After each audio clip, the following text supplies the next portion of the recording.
São Lucas capítulo 12, a partir do versículo 1, que diz assim: Instruções aos discípulos.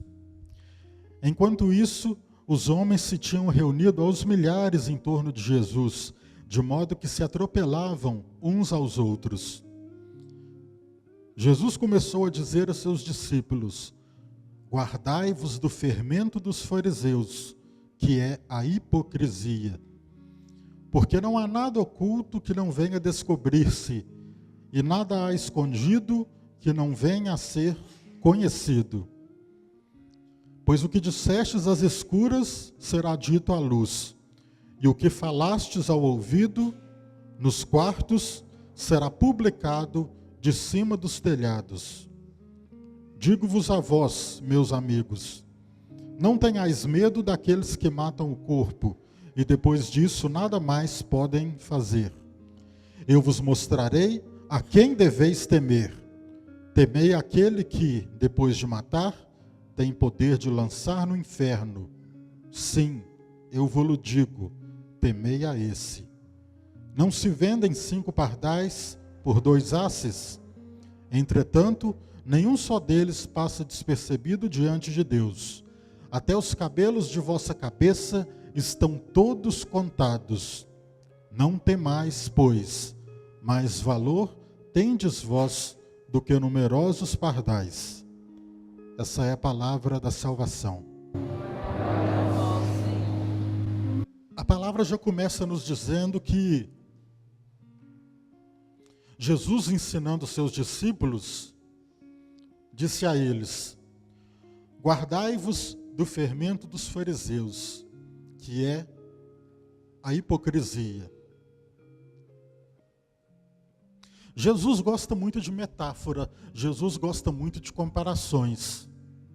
E ele faz assim para a gente entender mais facilmente e mais profundamente a sua palavra. Se a gente for pensar o que é um fermento e o que o fermento faz. O fermento faz a massa crescer, faz ela aumentar, dá forma na massa onde ele está colocado. Ele pega aquele conjunto de ingredientes e, como o próprio nome diz, fermenta. Ele faz crescer. E Jesus fala que o fermento dos fariseus é a hipocrisia. O fermento é a base da massa, é aquilo que une as substâncias e a faz crescer, a faz tomar forma. Agora, se o fermento dos fariseus é a hipocrisia, Jesus está querendo nos dizer que o que faz o conteúdo deles tomar forma, o que faz o conteúdo deles ganhar massa, crescer, é a mentira, é a hipocrisia. E olha que coisa triste pensar em alguém cujo fermento é a hipocrisia, que não se baseia na verdade, que só se baseia na falsidade. Quem são os fariseus? Quase todos os evangelhos, numa porcentagem muito alta, a gente vê Jesus se referindo a essas pessoas e sempre condenando a atitude delas. Sempre usando os fariseus como exemplo daquilo de não fazer. De até escutar o que eles pregam, mas não fazer de jeito nenhum o que eles fazem. Os fariseus, vocês devem saber, eram aquelas pessoas que na época de Jesus tinham conhecimento da palavra de Deus, tinham observância forte do Evangelho, só que faziam disso um motivo de edificação pessoal, um motivo de vaidade, um motivo de aparecer perante os olhos das outras pessoas. Tanto que Jesus mais de uma vez condenava que eles tinham muitos ritos, muitos costumes, mas o coração deles estava podre, o coração deles estava repleto de sentimentos ruins, que não provinham do coração de Deus. Mais de uma vez, quando Jesus esteve na presença dos fariseus, Jesus questionou os hábitos, Jesus questionou a forma de vida deles. Jesus, por exemplo, quando ele foi fazer uma refeição na casa de um fariseu, Jesus não fez o costume de lavar as mãos. E não é por falta de higiene de Jesus. E eles advertiram a Jesus quanto a isso. Mas aí Jesus aproveitou a deixa para falar: vocês se preocupam muito em lavar braços e mãos, mas de nada adianta se o coração de vocês está repleto de impurezas. E essa frase representa muito do pensamento de Jesus acerca dessas pessoas, acerca dos fariseus, que cuidavam muito da aparência, que gostavam muito de aparecer servindo no templo, de aparecer dando ofertas, de aparecer ensinando a palavra de Deus, mas o coração de verdade não vivia aquilo. E os fariseus não foram extintos com os tempos. Eles continuam existentes. Pode ser eu, pode ser você, pode ser as pessoas com as quais convivemos. Isso porque de nada adianta eu estar aqui com o microfone na mão falando para vocês se o meu coração está repleto de impureza. Se o meu coração está repleto de hipocrisia, está repleto de falsidade. Eu estou fazendo um serviço, aparentemente aqui para o reino de Deus? Estou. Mas lá no fundo, eu só tenho podridão no meu coração. E todo momento e a todo momento, eu e você temos que lutar contra a tentação e o vício de sermos contra essas pessoas. Por isso que Jesus fala, é importante fazer o jejum? Lógico que é importante fazer o jejum. Sobretudo nessa época que a gente está, de esmola, jejum e caridade, que é a época da quaresma. Mas além de fazer o jejum de comida, Jesus valoriza da mesma forma que façamos o jejum de não fazer fofoca contra o irmão, de não humilhar o irmão, de não passar ninguém para trás, de não levantar falso testemunho contra outra pessoa. É bom que a gente dê esmola, é ótimo que a gente dê esmola, a gente agrada o coração de Deus dando esmola.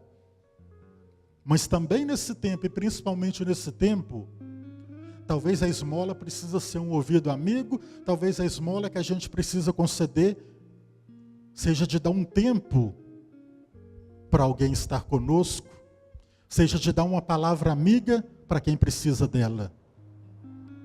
Vale os costumes, vale os rituais? Lógico que vale. Mas é o que diz o coração de Jesus. Lá dentro de nós, a gente precisa de verdade estar muito mais forte do que o exterior. Muito mais forte do que práticas. Muito mais forte do que práticas exteriores. É aquilo que está dentro de nós. É o fermento. Se nós formos movidos por inverdades, se nós formos movidos por falsidades, se nós formos movidos por hipocrisia, é isso que vai fazer a massa da nossa vida crescer. E nós vamos virar um bolo, uma massa grande de hipocrisia. Mas se nós nos pautarmos pela verdade, e Deus é o caminho, a verdade e a vida, nossa vida vai estar repleta de verdade.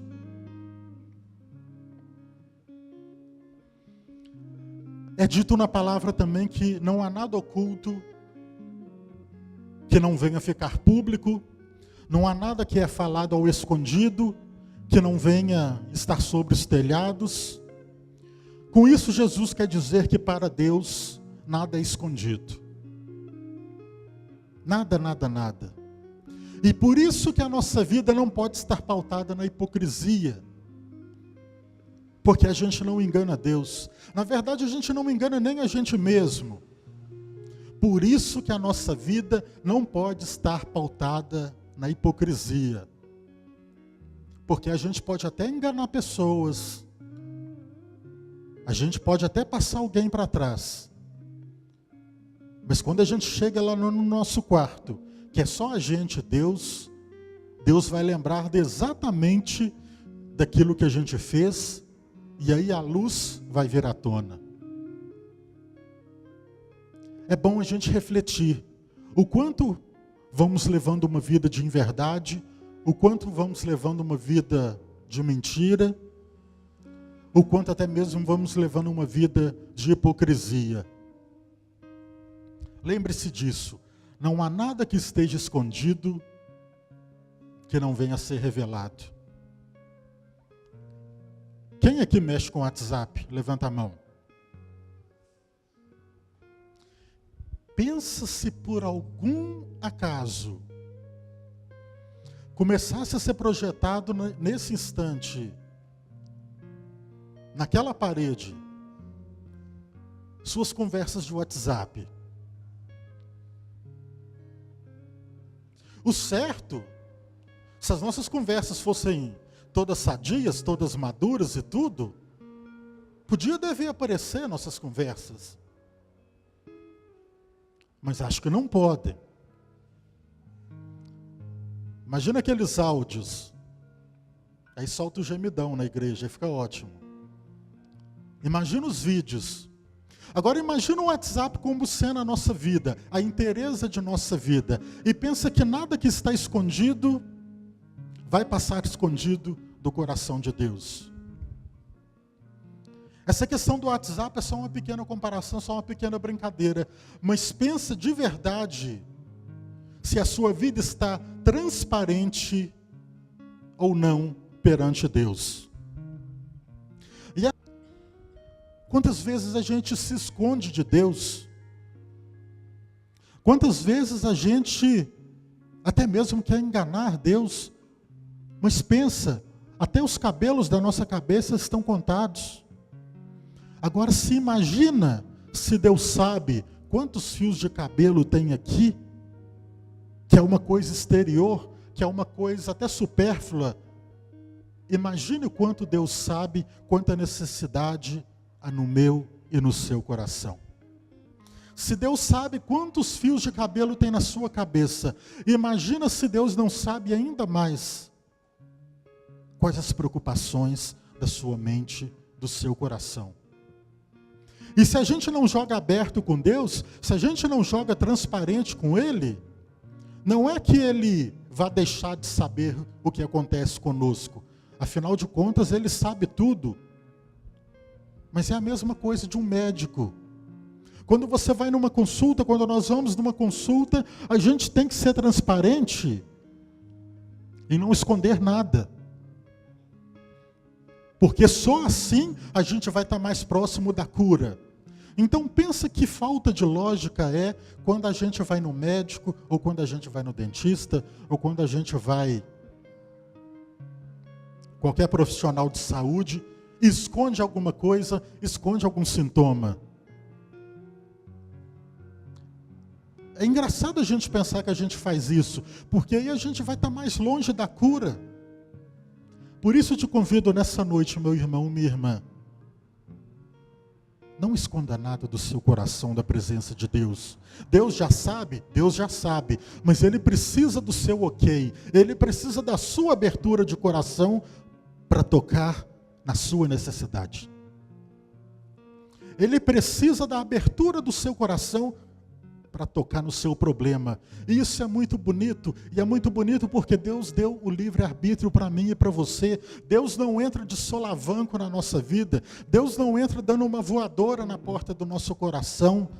Deus bate. Deus singelamente bate.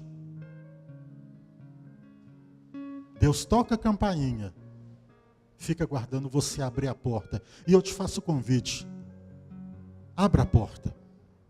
Abra a porta nessa noite. Abra a porta ao tocar da campainha de Deus. E aí é o bonito que a gente pensa, nossa, se nem minhas conversas de WhatsApp podem aparecer, imagina o que é que eu trago no meu coração. Mas aí eu te digo, Deus que é Deus da verdade, Ele que conhece até quantos cabelos tem na nossa cabeça, na minha cabeça, na sua cabeça. Quando a gente se aproxima de Deus, que é fonte de luz, logicamente vão vir à tona tudo aquilo que está às sombras na nossa vida. Quando a gente está num local escuro e você vai para um local claro, tudo aquilo fica mais visível. A gente não consegue enxergar direito num local escuro, mas a gente visualiza bem no local claro. Então, se tem alguma questão que ainda está no escuro do seu coração, vamos colocar no claro das mãos de Deus nessa noite. Deixa vir a luz. Aí você pode pensar, não, mas aí vai vir a luz o quanto eu sou pecador. Ótimo. Ah, mas aí vai vir a luz o quanto eu sou falho. O quanto eu deixo de amar a Deus sobre todas as coisas, o quanto eu não honro meu pai e a minha mãe, o quanto eu peco contra a castidade, isso vai vir à tona? Vai vir à tona. Mas quanto mais a gente é transparente com Deus, mais próximo da cura nós estamos. Quanto mais transparente a gente é com Deus, mais a gente faz experiência com a luz de Deus. E quanto mais a gente faz experiência com a luz de Deus, mais a gente reflete a luz de Deus. E quanto mais a gente reflete a luz de Deus, mais a gente é aquilo para o qual a gente foi criado. Eu fui criado à imagem e semelhança de Deus. Você também. Quanto mais limpo eu estiver, mais eu vou ser imagem e semelhança de Deus, mais eu vou refletir a Deus. Imagina um espelho todo mofado, todo manchado. A luz bate, mas ela não reflete porque ele está todo escuro. Agora imagina um vidro límpido, brilhando. A luz bate e dá o reflexo. Nós temos que ser esses vidros límpidos para que a luz de Deus reflita. Não tenha medo de colocar a sua integridade, a sua inteireza nas mãos de Deus nesta noite. Porque quem é amigo da mentira, quem é amigo da hipocrisia, quem é amigo da falsidade, é o inimigo de Deus. Deus não trabalha com essa matéria-prima falsa. Me desculpe quem usa, mas Deus não trabalha com bijuteria. Deus só usa ouro e coisa valiosa. Porque Deus não admite aquilo que não é verdade. Porque o pai da verdade é o demônio e Deus não pode se atrelar a isso. Vamos deixar que o fermento da verdade seja o fermento do nosso coração nessa noite. Vamos deixar que o fermento da verdade seja o mover do nosso coração nessa noite.